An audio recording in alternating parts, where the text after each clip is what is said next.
Two to you. It's now 14 to 8. Time to say very good Friday the 13th. Welcome to Mayor of Dubbo Regional Council, Matthew Dickerson. Good morning. It's a bit scary today, isn't it? Actually, a good friend of mine, groomsman at my wedding, actually best man at my wedding. Yeah. It's his birthday today, so Friday the 30th is a bit of a scary day to have a birthday. Yes, indeed. Now, let's catch up on a few things. You attended the Bathurst 1000 race at the invitation of the Bathurst Mayor. And it's one of those things that I do think it's worthwhile various councils talking to each other, looking at different events. The Bathurst 1000 event is obviously iconic for Bathurst. It's not called Mount Panorama, it's called Bathurst, which is fantastic. But what I think is fantastic about that is that it's about getting people to regional areas. So even though that's a great event for Bathurst and people would say, oh, it'd be great to have a supercars event in Dubbo, well, that's all well and good, but we haven't got Bathurst, we haven't got that racetrack. But I'm still excited when we get people over the mountains. 200,000 people they had go through there over the 4 days of the event. So some of those people would go multiple times. But just going there, talking to the mayor, it's a new mayor of Bathurst as well, so it was a good chance to connect with him. But just talking about how they run that event, the challenges they have. I also went to Tamworth Country Music Festival this year again. How do they run that event? What challenges do they have? How can we share this information amongst lots of regional councils and get better outcomes? So it was a good event. One thing that was actually interesting from that, very relevant to you right next door, Steve Camper is the Minister for Small Business and a range of things including sport, but also the Minister responsible for the workplace hub next door. Now I got a chance to talk to him and his Chief of Staff about the building next door because we've talked about that. What I found out, and they've actually put out a media release about this as well, is that we talked about it before, Iain, 700 employees were going to be housed there. Then they scaled it back from a full rebuild to a refurb, and it seemed like they're going to cut back the number of employees, but they haven't cut back that, and that was a bit of confusion out there. So it was a good chance to talk to the Minister, talk to the Chief of Staff. They've issued another media release to say they still will have 700 employees next door there. So again, little things like that, you never know what you're going to get out of attending some of these events, having these discussions, but that was a great outcome from that.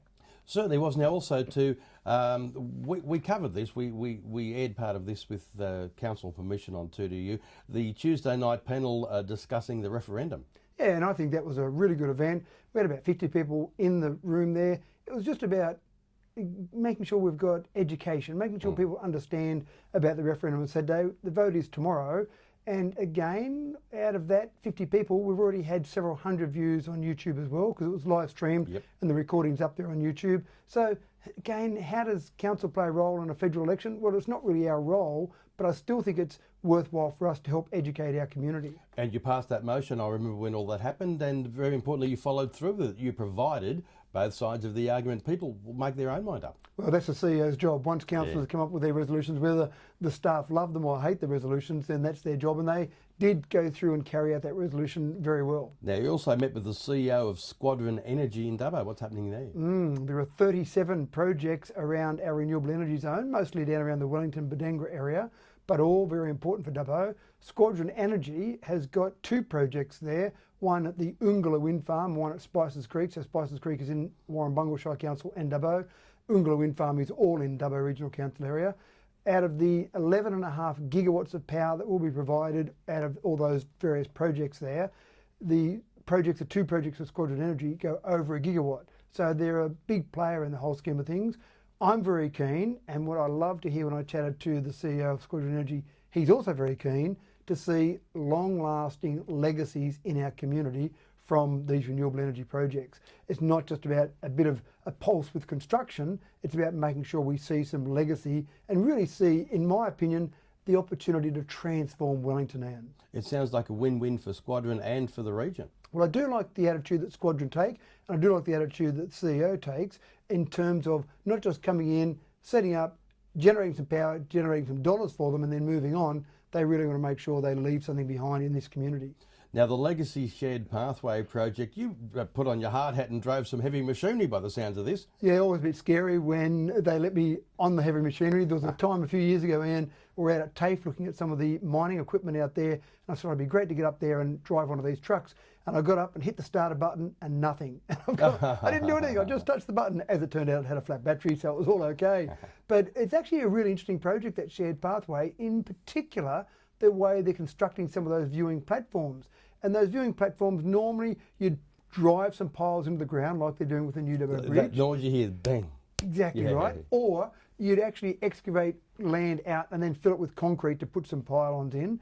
They're actually using a technique with screw piles. We did some underground imaging of some of the trees along the riverbank, and this is the section behind Ollie Robbins Oval, so that section along there. And we wanted to make sure we didn't damage the tree roots. David Payne Constructions won the tender for this whole project, and they've contracted a company that does screw piles. So rather than driving them in, rather than excavating dirt out, they actually screw the piles in, or the actual supports in. And once it gets to the point where there's enough pressure for enough length of time, they say that's deep enough. So there can be various depths of those. They can maneuver them around those tree roots underground, and then they might have various parts sticking up out of the ground. They just cut them all off at the same level, and then they put those viewing platforms in. Now, those viewing platforms, there's 4 of those viewing platforms along that area there, and they'll look out over the river, but they'll actually be a cantilever out over the river. A bit of a chance just to look at how it's going. It's all on track to be open by March next year. And yes, I did get to put the hard hat on, get in one of the machinery, and actually drive or screw some of those piles in there. I think they probably took it out once I left and put it in properly, but it was a good chance to get in there and have a look at how it's all going. Also, too, there's been a service review of community committees. This is a really interesting one. I'm not sure where this is going, and I'm not sure how keen I am on this, Ian, but it's a process that our staff go through on a regular basis to look at how we're doing things. Now, you remember, Ian, that all those community consultative committees were disbanded in the last council. One of the first things that we did at this council said we need to get those back up and running. We had a workshop at the beginning of last year, and we went through and looked at all the committees we had over the last couple of decades, had butcher's paper all over the place. We talked about them all as councillors, and we ended up with 16 of these community committees. We've got several hundred people involved in these community committees. They meet at different intervals depending on the different needs of those committees. It's a really good way to get the community involved, and I love those committees, and I love the fact that they're out there. Now, our staff are just trying to make sure that we run everything as efficiently as possible. So they've gone through and done a bit of a review about the outcomes from those committee meetings, how they're operating, how people are seeing the operation of those committees, and looking at what we might do, whether we rationalise some of those, whether we do things a little bit differently. That's a process ongoing at the moment. I must admit, I'm not convinced I love the idea of changing the structure or reducing them at all, because I like that feedback from the committees and like that feedback from the community. But I'll certainly take on board what the staff have got to say, and then we'll make a decision about that in the goodness of time. But we'll see more information on that, Ian, so keep an eye out for that. Also, to the standing committees meetings held on Tuesday night, some details there. Firstly, the 3 chairs of the different the standing committees were elected. Correct. So you've got the mayoral term, as you know, we talked about it a couple of weeks ago. We had the mayoral election, and the standing committee meetings, you have those chairs were elected for the mayoral term as well. So we've got a new mayoral term that starts, and that goes through to September next year. So we need to have election of the 3 new chairs. So in the infrastructure committee, Josh Black was the chair of that. Matt Wright is now the chair of that. In the culture committee, we've got Jess Goff, she was the chair and she stayed on as the chair. And for our corporate services committee, Damien Mann stood down, he was the chair of that, and he said it was a good idea to share that around, and other people basically get some of that experience. So now we've got Shibla Chowdhury as the chair of that. So that all started as of last night. Also, too, then moving through these reasonably quickly, the draft net zero framework was out to public exhibition. We had that on a public exhibition. Really important piece of documentation there. Really good work that have been done by our staff to get this framework up, put that out. We only got 2 submissions, so you could either say one of 2 things, Ian. We got it absolutely right, and there didn't need to be a lot of commentary from the public, or there wasn't a lot of interest from the public. I'm going to go the first way, that it was such a good document that people looked at it and said, I don't need to put a submission in because it's such a comprehensive document. And so those 2 submissions, we're talking about a few things there. But again, I think it's worthwhile having a look at for people. Looking at the building summary too, September was a little quieter, wasn't it? It was a little bit. Now, we did an extrapolation from the first 2 months of this year.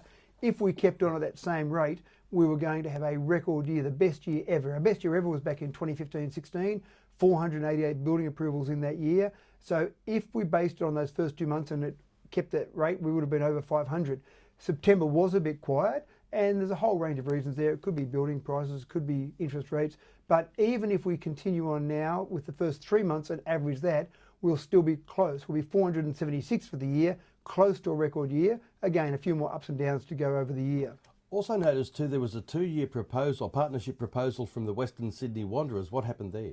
Well, that was a confidential component of the meeting, so the discussion is confidential, but the outcome isn't confidential. So effectively, they were looking for some money to bring some soccer matches out here. We discussed that internally. We couldn't justify the dollars that they were looking for, and again, I won't talk about those dollars. They were part of the confidential, but ultimately, we'll continue to work with them and see if there are some opportunities there, but we don't want to pay the large amount of money that they asked for to bring some soccer matches out here.